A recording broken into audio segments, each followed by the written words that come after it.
नमस्कार। महाराष्ट्र में चुनावी हलचल काफी तेज हो चुकी है क्योंकि दो राज्यों में चुनावी तारीखों के ऐलान के साथ ही महाराष्ट्र और झारखंड में भी कभी भी तारीखों का ऐलान हो सकता है।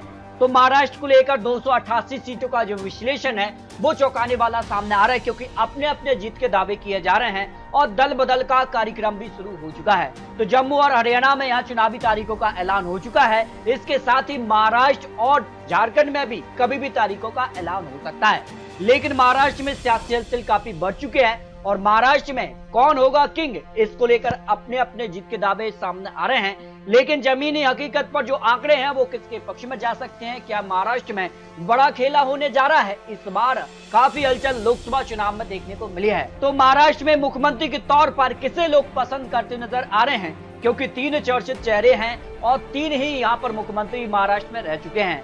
अगर बात की जाए तो पूर्व बीजेपी के मुख्यमंत्री देवेंद्र फडणवीस और एकनाथ शिंदे जो वर्तमान में यहाँ पर मुख्यमंत्री हैं। लेकिन अगर बात करें तो एनडीए में मुख्यमंत्री हैं और उद्धव ठाकरे जो कि महाविकास अघाड़ी में मुख्यमंत्री रह चुके हैं। तो इन चेहरों के अलावा क्या कांग्रेस ही अपना मुख्यमंत्री चेहरा उतारेगी? क्योंकि लोकसभा चुनाव में सबसे बड़ी पार्टी कांग्रेस बनी है और उसके बाद सियासी जो आंकड़े हैं वो महाराष्ट्र में यहाँ पर उलटते नजर आ रहे हैं। लेकिन इस बार अगर बात की जाए तो लाडली बहना लाडला भाई योजना क्या गेम चेंजर साबित होगी? क्योंकि महाराष्ट्र में शिंदे सरकार इसे लागू कर रही है और 12वीं पास और ग्रेजुएट जो है उनको लगभग 6 से लेकर 8,000 और 10,000 रुपए यहाँ पर जो है युवाओं को देने की बात की जा रही है। तो हाँ कहने वाले हैं कि इससे योजना का सीधा फायदा मिलेगा क्योंकि मध्य प्रदेश में लाडली बहना का सीधा फायदा या मध्य प्रदेश में मिला था, जिसके दम पर भारतीय जनता पार्टी ने 166 विधानसभा सीटों पर जीत हासिल की थी मध्य प्रदेश के अंदर। जबकि बात की जाए तो यहाँ पर 55% लोग मान रहे कि इस योजना का सीधे तौर पर फायदा सरकार को मिलेगा। नहीं कहने वाले 30%, कोई राय नहीं, ऐसे 15% आ जाते हैं। तो सीधे तौर पर युवाओं के लिए जो यहाँ पर 12वीं पास हैं और ग्रेजुएशन जिनने किए तो 6 से 10 तक का यहाँ पर जो है उनको देने का वादा प्रति माह दे सरकार करती नजर आ रही है। इसके लिए राज्य में सबसे महत्वपूर्ण मुद्दा क्या हो सकता है? देखिए, विकास 25% लोगों का मुद्दा है, कल्याणकारी योजना को भी 20%, बेरोजगारी 15% है, महंगाई 15% है, भ्रष्टाचार 15%, मराठा आरक्षण भी 10% लोगों के लिए एक बड़ी समस्या के तौर पर महाराष्ट्र में इस वक्त दिखाई दे रही है। महाराष्ट्र में इंडी गठबंधन की स्थिति अगर बात की जाए तो किस प्रकार की दिखाई दे रही है? मजबूत कहने वाले 45% लोग हैं जो मान रहे हैं कि इंडिया गठबंधन यानी महाविकास अघाड़ी का जो गठबंधन है वो यहाँ मजबूत दिखाई दे रहा है। कमजोर कहने वाले 35% है, कोई राय नहीं, ऐसे 20% है। अब यहाँ पर बात की जाए तो सवाल है कि क्या कांग्रेस, यहाँ पर बात की जाए तो उद्धव गुट और यहाँ पर शरद पवार क्या मिलकर चुनाव लड़ते हैं? क्योंकि कांग्रेस इस बार सबसे बड़ी पार्टी बनी है तो मुख्यमंत्री पद का दावेदार यहाँ पर रख सकती है। जबकि एनडीए गठबंधन की स्थिति इस बार कमजोर नजर आ रही है। मजबूत कहने वाले केवल 40% लोग हैं, कमजोर हुई है 30% लोग, कोई राय नहीं, ऐसे 30% लोग आ जाते हैं। तो महाराष्ट्र का सियासी जो गणित है वो पूरी तरह से पलटता नजर आ रहा है। इस बार कांटे की टक्कर दिखाई दे रही है, लेकिन किसके दावे में कितना दम है इसको लेकर कुछ और आंकड़े भी सामने आ रहे हैं क्योंकि लोकसभा चुनाव के नतीजों ने सभी को चौंकाया है।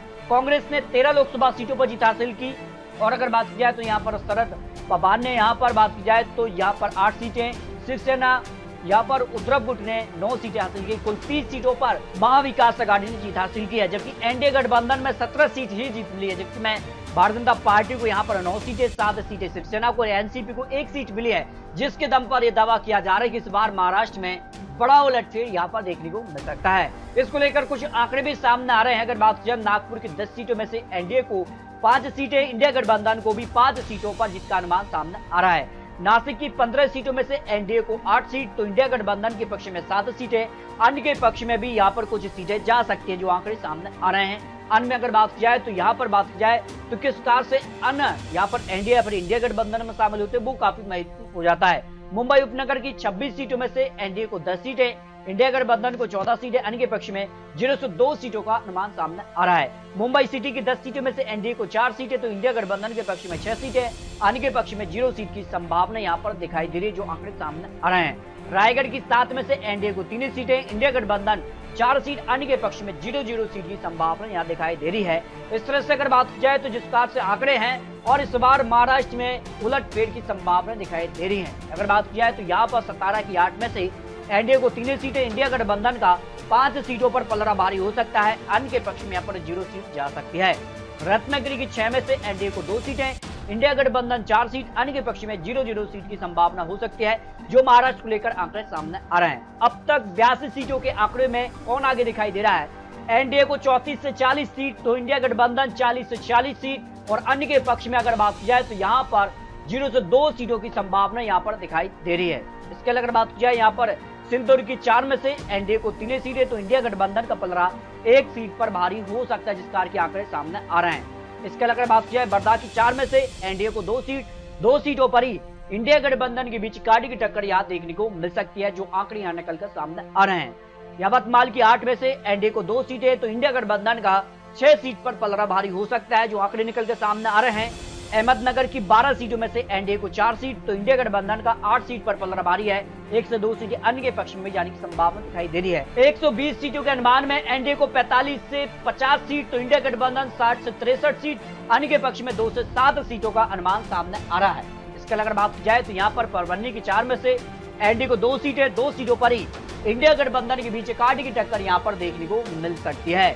अगर बात किया पुणे की 21 सीटों में से एनडीए को 9 सीटें, तो इंडिया गठबंधन का 12 सीटों पर पलड़ा भारी हो सकता है, अन्य के पक्ष में भी 1 से 2 सीटों की संभावना यहाँ पर दिखाई दे रही है।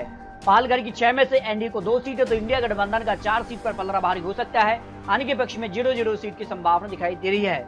नंदुरबार की 4 में से एनडीए को 2 सीटें, तो 2 सीटों पर ही इंडिया गठबंधन के बीच कांटे की टक्कर यहाँ पर देखने को मिल सकती है, जो लेटेस्ट आंकड़े यहाँ पर निकलकर सामने आ रहे हैं। इसके अलावा बात की जाए तो लातूर की 6 सीटों में से एनडीए को 2 सीटें और इंडिया गठबंधन का 4 सीट पर पलड़ा भारी हो सकता है, अन्य के पक्ष में 0-0 सीट की संभावना यहाँ पर दिखाई दे रही है।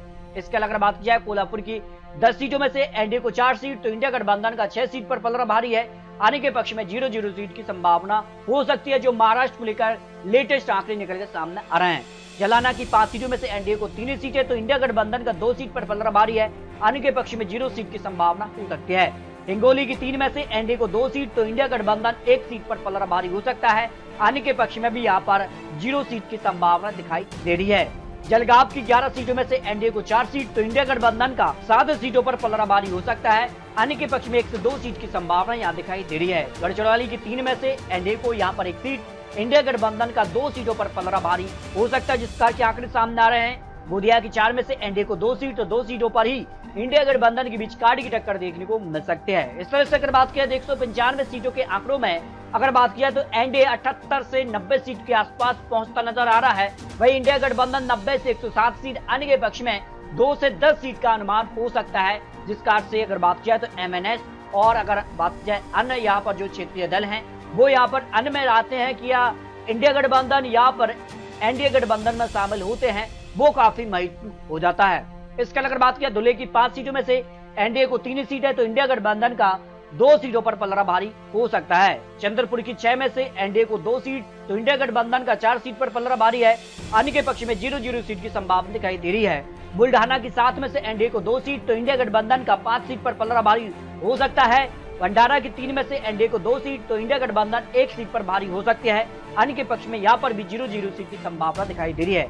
भीड़ की 6 में से एनडीए को 3 सीट, तो 3 सीट पर ही इंडिया गठबंधन के बीच कांटे की टक्कर यहाँ देखने को मिल सकती है। अमरावती की 8 में से एनडीए को 3 सीट, तो इंडिया गठबंधन का 5 सीट पर पलड़ा भारी हो सकता है, अन्य के पक्ष में 0-0 सीट की संभावना दिखाई दे रही है। अकोला की 5 में से एनडीए को 2 सीट, तो इंडिया गठबंधन 3 सीटों पर भारी हो सकती है, अन्य के पक्ष में यहाँ 0 सीट की संभावना लगाई जा रही है। सोलापुर की 8 में से एनडीए को 4 सीट, तो इंडिया गठबंधन का 3 सीट पर पलड़ा भारी है, अन्य के पक्ष में यहाँ पर 1 सीट पर जीत की संभावना दिखाई दे रही है। औरंगाबाद की 15 सीटों में से एनडीए को 7 सीट, तो इंडिया गठबंधन का पलड़ा 8 सीट पर भारी हो सकता है, अन्य के पक्ष में यहाँ पर भी 0 सीट की संभावना दिखाई दे रही है। वासिम की 8 में से एनडीए को 4 सीट पर ही इंडिया गठबंधन के बीच कांटे की टक्कर यहाँ पर देखने को मिल सकती है। अगर बात की जाए ठाणे की 14 सीटों में से एनडीए को 8 सीट, तो इंडिया गठबंधन 6 सीट, अन्य के पक्ष में 1 से 2 सीट की संभावना दिखाई दे रही है।